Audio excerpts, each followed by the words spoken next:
Dando sequência aqui à nossa aula de escatologia, estamos ainda falando acerca do pós-milenismo.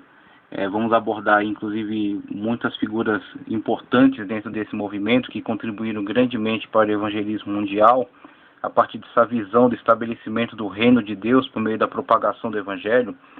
Vimos que, semelhante a outros movimentos ao longo da história, que também tiveram um posicionamento bíblico, um posicionamento correto, ortodoxo no seu início, mas que a partir da aderência de outros continuadores que perderam a visão, perderam o foco do início, né, o foco daqueles que eram os grandes impulsionadores do movimento nos primórdios, vimos que esse movimento também foi desvirtualizado. Esse movimento, o movimento dessa visão pós-milenista da escatologia, ele também foi corrompido. E aí vemos a corrupção desse movimento, principalmente na época da ascensão do nazismo, com Adolf Hitler, né, como já estava abordando. Só que é necessário também deixar claro que não somente o movimento pós-milenista, mas outras correntes de pensamento teológica, principalmente dentro da teologia liberal, né, que estava fazendo aí a análise crítica dos textos sagrados e que estava aproximando-se cada vez mais de teologias, de pensamentos, filosofias existencialista, filosofia de Friedrich Nietzsche, aproveitando muito do seu pensamento, e com esse tipo de abordagem acabou sendo suscetível a reinterpretações de ideólogos nazistas. Então, não é que estamos estabelecendo uma linha direta de comunicação entre esses teólogos e aqueles ideólogos nazistas, mas sim, esse tipo de pensamento, esse tipo de elaborações teológicas ficou suscetível a manipulações, e essas manipulações produziram esses monstros, né? Essas manipulações produziram essa associação extremamente nociva entre o cristianismo e o nazismo, como vimos aqui, como vamos ver inclusive nesse livro muito importante aqui que surgiram, Nazismo e Cristianismo, a relação entre a Igreja Protestante Alemã e o movimento nacional socialista. Vamos fazer a leitura aqui de algumas páginas desse livro que vão nos mostrar que em determinado momento da história, alguns desvios que houveram na teologia cristã, tanto de linha protestante quanto de linha católica, tá certo? Foram utilizadas por esses ideólogos para a implementação de uma ação nazista, fortalecida agora também dentro do arraial do cristianismo, conseguindo muitos afiliados, tanto dentro da igreja protestante, quanto dentro do catolicismo, e que por fim criaram então sua própria igreja, conclamando Hitler como o seu próprio Messias, desjudaizando a igreja, a Bíblia, excluindo todo elemento judaico, mesmo que fossem judeus cristãos, excluindo todo elemento judaico, e a construção de uma ideia de uma raça pura ariana que seria a promotora do reino de Deus na Terra por meio dos alemães. Os alemães encabeçando aí essa liderança, né, para o estabelecimento desse reino de Deus, esse pretenso reino de Deus na Terra por meio da pureza da raça ariana, da raça alemã. Então vemos aí como foram nocivos, né, como se tornaram bastante prejudiciais essas associações, e como linhas teológicas que a priori não tinham essa intenção foram então manipuladas para acabarem convergindo para isso. Dentre elas, esta visão escatológica pós-milenista que ao princípio buscava o estabelecimento do reino de Deus, mas quando foi desvirtualizada, acabou sendo manipulada para o estabelecimento deste reino, na verdade, esse reino nazista, né? Esta versão de um reino cristão, na verdade, manipulada, na verdade, subordinada a esta visão nazista, tendo Hitler se estabelecido aí como seu próprio Messias. Então, esse absurdo dessas distorções que foram feitas, né, por meio dessas manipulações.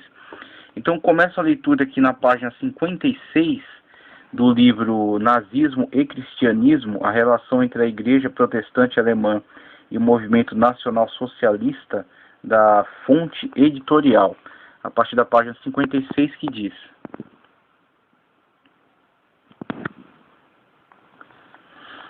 Nessa nova religião, onde o sangue ariano deveria ser preservado a todo custo, não havia espaço para aqueles que não o tinham, conforme Joseph Goebbels. Me perdoe aqui pela a pronúncia, viu? Perdoe pela pronúncia. Disse uma vez, citado por Comte, quem ama seu povo deve odiar o destruidor de seu povo. Odiá-lo do fundo de sua alma. Dessa forma fica bastante restrito o acesso do povo a esse novo culto. Apenas os de sangue puro deveriam ser considerados parte da imortalidade e da grandeza da raça ariana. Então, na cabeça desses malucos, né? Como em toda religião, essa nova crença também possui o seu profeta, o seu Messias, aquele que libertaria a Alemanha das ameaças dos inimigos da raça ariana e elevaria novamente o povo germânico ao topo da cadeia evolutiva humana, como afirma Lutzer. Hitler se ofereceu como Messias com a divina missão de salvar a Alemanha. Em certa ocasião, ele mostrou o chicote que habitualmente trazia consigo para demonstrar que, ao expulsar os judeus, ele recordava, entre aspas, de Jesus no templo. Ele se recordava de Jesus no templo.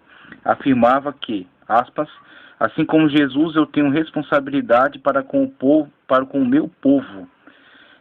Fecha aspas. Ele até mesmo se gabava de que, assim como o nascimento de Cristo mudara o calendário, sua vitória contra os judeus também seria o início de uma nova era. E aí vemos, a partir desse tipo de proclamação, essa nociva associação de um estabelecimento de uma nova era por meio da política. E aí vemos Hitler já se aproveitando desse tipo de discurso, aproximando a política da religião, né? O que Cristo começou, entre aspas, aqui, dizia, eu completarei. Em seu discurso, alguns dias após ter assumido a chancelaria, fez uma paródia do Pai Nosso, prometendo que, sob seu comando, um novo reino surgiria na terra e que a este seria dado todo o poder e toda a glória. Amém. Veja o correspondente, né, desse tipo de paródia, né, feita por Hitler, de modo a tentar implementar, né, essa visão de poder, tentar implementar a si mesmo como este líder, né? E veja como isso foi reproduzido aqui na América Latina por aquele ditador, né, que ainda está à frente aí da Venezuela, mas que brevemente, se Deus quiser, vai cair do poder, né? A liberdade vai ser novamente instituída, mas a ele também foi feito esse tipo de paródia, né? Fazendo essa transição aí do Pai Nosso, a oração do Pai Nosso, para o engrandecimento do próprio líder. Então veja aí as correspondências, né, entre nazismo, comunismo e socialismo. Acrescentou que se não cumprisse sua missão, então vocês deveriam me crucificar. Então, as palavras aí, de modo a causar essa intensidade no seu discurso, né? Essa identificação de Hitler com a figura de Jesus Cristo corria solta pelos corredores da NSDAP. Muitos, segundo Susanna Herschel, o consideravam a segunda vinda de Cristo. Essa associação de Hitler com Jesus Cristo, como veremos adiante, fomentaria a criação de uma nova denominação religiosa na Alemanha. Em todo caso, fica claro nesse ponto como as teorias antissemitas e de superioridade da raça ariana descritas no começo desse trabalho influenciaram a formação desse novo culto. Toda a exaltação do sangue ariano por parte da NSDAP teria objetivos místicos de alcançar poderes divinos através da purificação do sangue, até se chegar ao sangue da raça superior primordial, conforme ditava a lenda de Winston Stuart Chamberlain. O fenômeno da inculturação judaica, com os casamentos mistos permitidos a partir do século XIX, tornara-se uma ameaça a esse objetivo, além do fato da comunidade judaica transcender as barreiras nacionais, algo que ia contra os objetivos nazistas de exaltação do próprio povo. Com base nas teorias raciais do século XIX e no objetivo de Hitler de formar uma nova identidade alemã, iniciou-se um processo de ataque a tudo o que parecesse não ariano, e o alvo preferido de muitos membros do partido, pagãos por natureza, era o cristianismo, com seus elementos e textos sagrados judaicos. É como reação a esses ataques que surge um movimento que polarizaria o discurso teológico cristão na Alemanha nazista, o movimento cristão alemão. Ele prossegue aqui com uma análise sobre esse movimento. O movimento cristão alemão, Deutsche Christen.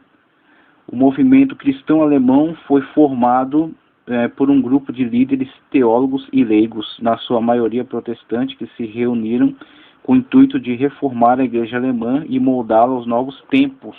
A adaptação da igreja, né, essa nova política praticada aí a partir dessas ideias nazistas. Tentando lutar contra o secularismo e buscando enquadrar a teologia cristã na nova onda nacional socialista que empolgava a população. Esse grupo de cristãos buscou contextualizar a Bíblia à situação de sua era. Então vemos aí a manipulação da visão bíblica aos interesses, né, da política do momento, aos interesses das lideranças de momento. É sempre um risco. A Bíblia não pode se dar a manipulações de determinados